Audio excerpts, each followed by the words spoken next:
चलिए जानते हैं आज देश और दुनिया की सिलेक्टेड काम की और महत्वपूर्ण 25 बड़ी खबरों को सिर्फ 10 मिनट में। पर अभी तक आपने इस वीडियो को लाइक नहीं किया है तो लाइक कर दें और इस चैनल को सब्सक्राइब भी कर लीजिए। नैनीताल के जंगलों में 4 दिन से लगी आग, सेना के बाद अब एनडीआरएफ भी उतरी। जी हां दोस्तों, उत्तराखंड के नैनीताल के जंगलों में लगी आग को बुझाने के लिए अब सेना के बाद एनडीआरएफ की टीम को भी लगा दिया गया है। एनडीआरएफ नैनीताल के मनोरा रेंज, भवाली, भीमताल समेत आसपास के क्षेत्र के जंगलों में लगी आग को नियंत्रण करने का काम कर रही है। दोस्तों, जानकारी मिली है कि नैनीताल मनोरा रेंज के रेंजर मुकुल शर्मा ने बताया कि जंगलों के कई हिस्सों में अभी भी विकराल आग लगी हुई है। इसे नियंत्रित किए जाने के लिए गदरपुर सेंटर से एक प्लाटून एनडीआरएफ को आग बुझाने के लिए बुलाया गया है। गदरपुर से नैनीताल पहुंची टीम को रानीबाग वन विभाग के रेस्क्यू सेंटर पर असेंबल किया गया। इसके बाद टीम को 2 हिस्सों में बांटकर नैनीताल और भवाली के लिए भेजा गया है, जो दुर्गम क्षेत्रों में लगी आग को बुझाने का काम करेंगे। चलिए दोस्तों, जान लेते हैं इसके बाद अगली बड़ी खबर।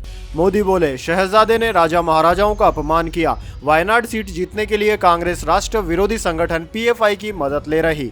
जी हां दोस्तों, प्रधानमंत्री मोदी कर्नाटक दौरे पर हैं। प्रधानमंत्री बेलगावी, उत्तर कन्नड़ और दावड़गोरे में सभाएं कर चुके हैं। पीएम ने कहा कि कांग्रेस को देश की उपलब्धियां अच्छी नहीं लगती है। उन्होंने पहले कोरोना वैक्सीन पर सवाल उठाए, फिर ईवीएम के बहाने पूरी दुनिया में भारत को बदनाम करने की कोशिश की। वहीं दोस्तों, प्रधानमंत्री ने यह भी कहा कि कांग्रेस के शहजादे को हमारे राजा महाराजाओं के योगदान याद नहीं आते। वे वोट बैंक की राजनीति के लिए राजा महाराजाओं के खिलाफ बोलने की हिम्मत करते हैं और नवाबों, बादशाहों और सुल्तानों के खिलाफ एक शब्द बोलने की ताकत नहीं रखते। उन्होंने कहा कि तुष्टीकरण ही कांग्रेस का लक्ष्य और मिशन है। चलिए दोस्तों, जान लेते हैं इसके बाद अगली बड़ी खबर। गुजरात तट पर सुरक्षा एजेंसियों का बड़ा एक्शन। 602 करोड़ की ड्रग्स के साथ 14 पाकिस्तानी नागरिक हुए अरेस्ट। जी हां दोस्तों, गुजरात तट से आतंकवाद विरोधी दस्ते एटीएस और नारकोटिक्स कंट्रोल ब्यूरो एनसीबी ने ज्वाइंट ऑपरेशन के जरिए 86 किलोग्राम ड्रग्स बरामद की है। बाजार में इसकी कीमत करीब 602 करोड़ रुपए आंकी गई है। एटीएस और एनसीबी ने संयुक्त कार्रवाई कर 14 पाकिस्तानी नागरिकों को भी अरेस्ट किया है। दोस्तों, आपकी जानकारी के लिए बता दें, यह ऑपरेशन पिछले 2 दिन से चल रहा था। चलिए दोस्तों, जान लेते हैं इसके बाद अगली बड़ी खबर। जेल का जवाब वोट से देंगे। आम आदमी पार्टी के गाने पर चली इलेक्शन कमीशन की कैंची। आतिशी ने बोला, बीजेपी पर हमला। जी हां दोस्तों, चुनाव आयोग ने आम आदमी पार्टी को अपने लोकसभा चुनाव अभियान गीत की सामग्री में बदलाव करने का आदेश दिया है। चुनाव आयोग ने कहा है कि गाने में एक नारे में अरविंद केजरीवाल की गिरफ्तारी का बार बार उल्लेख करना न्यायपालिका पर संदेह पैदा करता है, जो उसके दिशा निर्देशों और विज्ञापन संहिता के प्रावधानों का उल्लंघन है। चुनाव आयोग ने दिल्ली की सत्तारूढ़ पार्टी से जरूरी बदलाव करने के बाद प्रमाणन के लिए चुनाव गीत को फिर से जमा करने को कहा है। चुनाव आयोग ने कहा है कि वाक्य जेल के जवाब में हम वोट देंगे में एक आक्रामक भीड़ को अरविंद केजरीवाल की तस्वीर के साथ सलाखों के पीछे दिखाया गया है, जो न्यायपालिका पर संदेह पैदा करता है। इसके अलावा उस वाक्य को विज्ञापन में बार बार दिखाया गया है, जो केबल टेलीविजन नेटवर्क नियम 1994 के तहत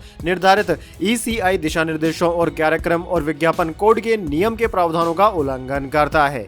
चलिए दोस्तों, जान लेते हैं इसके बाद अगली बड़ी खबर। टाइटैनिक पर सवार सबसे अमीर शख्स की घड़ी नीलाम, 12 करोड़ रुपए में बिकी। यह रिकॉर्ड जहाज डूबते वक्त बिजनेसमैन ने पत्नी को बचाया था।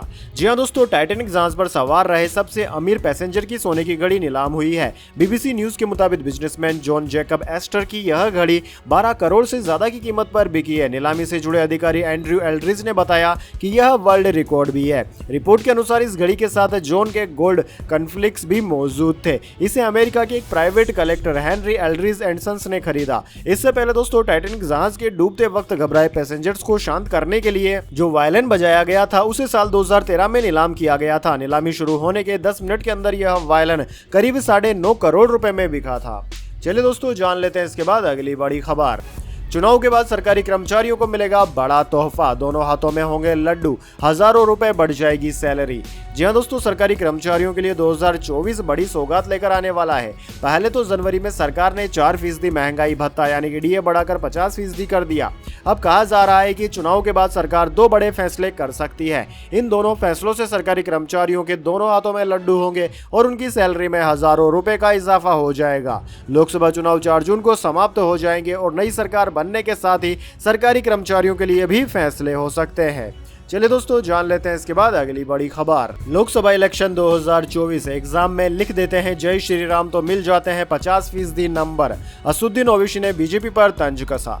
जी हां दोस्तों, AIMIM प्रमुख असुद्दीन ओवैसी ने एक बार फिर प्रधानमंत्री मोदी और गृह मंत्री अमित शाह पर निशाना साधा है। उन्होंने एक खबर का जिक्र कर उन पर हमला बोला और कहा कि परीक्षा में 4 बच्चों ने जय श्री राम लिख दिया, लेकिन परीक्षक ने उन्हें 50% नंबर दे दिए। ओवैसी ने नामों का जिक्र करते हुए कहा कि मुझे उन 4 बच्चों का नाम पता चल गया है। हमें पहला नाम नरेंद्र मोदी, दूसरा नाम अमित शाह का, तीसरा नाम योगी और चौथा नाम नड्डा का शामिल है। वह कुछ भी नहीं करे लेकिन उन्हें वोट दो। उन्होंने कहा कि अगर ये लोग परीक्षा में जय श्री राम लिख रहे हैं तो इन्हें 50% नंबर मिल रहे हैं। अगर हमारी बेटी हिजाब में जा रही है तो बोलते हैं हम तुम्हें परीक्षा लिखने नहीं देंगे। चलिए दोस्तों जान लेते हैं इसके बाद अगली बड़ी खबर। मोहन भागवत बोले RSS हमेशा आरक्षण के पक्ष में, कुछ लोग झूठ फैला रहे। अमित शाह ने कहा भाजपा के रहते कांग्रेस आरक्षण को छू नहीं पाएगी। जी हां दोस्तों, राष्ट्रीय स्वयंसेवक संघ RSS प्रमुख मोहन भागवत ने कहा कि संघ ने कभी भी कुछ खास वर्गों को दिए जाने वाले आरक्षण का विरोध नहीं किया है। हैदराबाद में एक कार्यक्रम में भागवत ने कहा कि संघ का मानना है कि जब तक जरूरत है आरक्षण जारी रहना चाहिए। भागवत ने यह बात भाजपा और कांग्रेस के बीच आरक्षण को लेकर चल रहे बयानों के बाद कही। दोस्तों, RSS प्रमुख मोहन भागवत ने कहा कि जब मैं यहाँ आया तो एक वीडियो वायरल किया जा रहा था कि RSS आरक्षण के खिलाफ है। हम इस बारे में बाहर बात नहीं कर सकते। अब यह पूरी तरह से झूठ है। चलिए दोस्तों जान लेते हैं इसके बाद अगली बड़ी खबर। दिल्ली, कन्हैया कुमार के नॉमिनेशन के खिलाफ कांग्रेस कार्यकर्ताओं का विरोध। जी हां दोस्तों, उत्तर पूर्वी दिल्ली से इंडिया ब्लॉक के तहत कांग्रेस से लोकसभा का प्रत्याशी बनाए जाने के बाद कन्हैया कुमार का आज पहला चुनावी कार्यक्रम था। इससे पहले ही पार्टी के अंदर की कलह सामने आ गई। अब जानकारी सामने आई है कि दिल्ली के मौजपुर मेट्रो स्टेशन के पास कन्हैया कुमार के नॉमिनेशन के खिलाफ लोकल कार्यकर्ताओं ने विरोध प्रदर्शन किया। कार्यकर्ताओं का कहना है कि लोकल नेता को उम्मीदवार बनाने की जरूरत है, किसी बाहरी को कैंडिडेट नहीं बनाया जाना चाहिए। दोस्तों आपकी जानकारी के लिए बता दें, आज ही दिल्ली प्रदेश कांग्रेस अध्यक्ष अरविंदर सिंह लवली ने अपने पद से इस्तीफा भी दे दिया है। चलिए दोस्तों जान लेते हैं इसके बाद अगली बड़ी खबर। राहुल गांधी बोले ओडिशा में बीजेपी और बीजेडी की शादी हो चुकी है। दिल्ली वाले अंकल और नवीन पटनायक ने मिलकर आपका पैसा लूटा। जी हां दोस्तों, कांग्रेस सांसद राहुल गांधी रविवार को ओडिशा पहुंचे। उन्होंने केंद्रपाड़ा में रैली में कहा कि ओडिशा में बीजेपी और बीजेडी की शादी हो चुकी है। दिल्ली वाले अंकल और नवीन बाबू ने इस शादी में ओडिशा की जनता को पान दिया है। पान का मतलब है PA पांडियन। नवीन पांडियन के करीबी IAS अफसर अमित शाह एंड नरेंद्र मोदी एंड नवीन पटनायक, इन्होंने मिलकर आपका पैसा लूटा है। प्रधानमंत्री नरेंद्र मोदी और ओडिशा के मुख्यमंत्री नवीन पटनायक के बीच गठबंधन है। प्रधानमंत्री मोदी ने केंद्र में 22 से 25 अरबपतियों की सरकार चलाई, वही काम ओडिशा में नवीन बाबू कर रहे हैं। चलिए दोस्तों जान लेते हैं इसके बाद अगली बड़ी खबर। T20 वर्ल्ड कप के लिए चीफ सेलेक्टर और रोहित की मीटिंग। ऑलराउंडर शिवम दुबे को चुना जा सकता है। विकेट कीपिंग के लिए पंत और KL राहुल पहली चॉइस। जी हां दोस्तों, IPL में शनिवार को दिल्ली कैपिटल्स और मुंबई इंडियंस के बीच मैच हुआ था। दिल्ली में खेले गए मैच के बाद BCCI के चीफ सेलेक्टर अजीत आगरकर और रोहित शर्मा की एक अनऑफिशियल मीटिंग हुई। मीटिंग में ICC T20 world cup 2024 squad selection को लेकर चर्चा हुई। मीटिंग के बाद BCCI सिलेक्शन कमेटी के एक सूत्र ने ANI को बताया कि ऋषभ पंत और KL राहुल को विकेटकीपर के रूप में ICC T20 world cup 2024 team के लिए चुने जाने की संभावना है। चेन्नई के ऑलराउंडर शिवम दुबे को भी स्क्वाड में शामिल किए जाने की उम्मीद है। चलिए दोस्तों जान लेते हैं इसके बाद अगली बड़ी खबर। MDH ने मसालों में कीटनाशक के दावों को खारिज किया। कहा हमारे प्रोडक्ट्स पूरी तरह सेफ, घरेलू और वैश्विक मानकों का पालन करते हैं।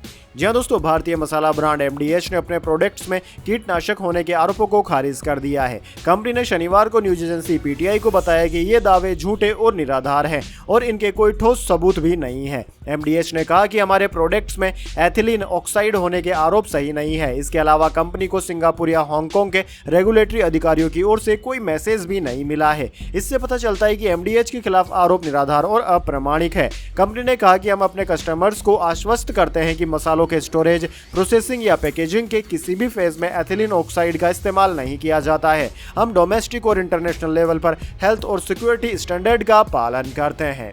चलिए दोस्तों जान लेते हैं इसके बाद अगली बड़ी खबर। भारत को वर्ल्ड कप जिताने वाले गेरी पाकिस्तान के कोच बने। वनडे और T20 टीम को ट्रेनिंग देंगे। गैलेस्पी टेस्ट टीम के कोच नियुक्त।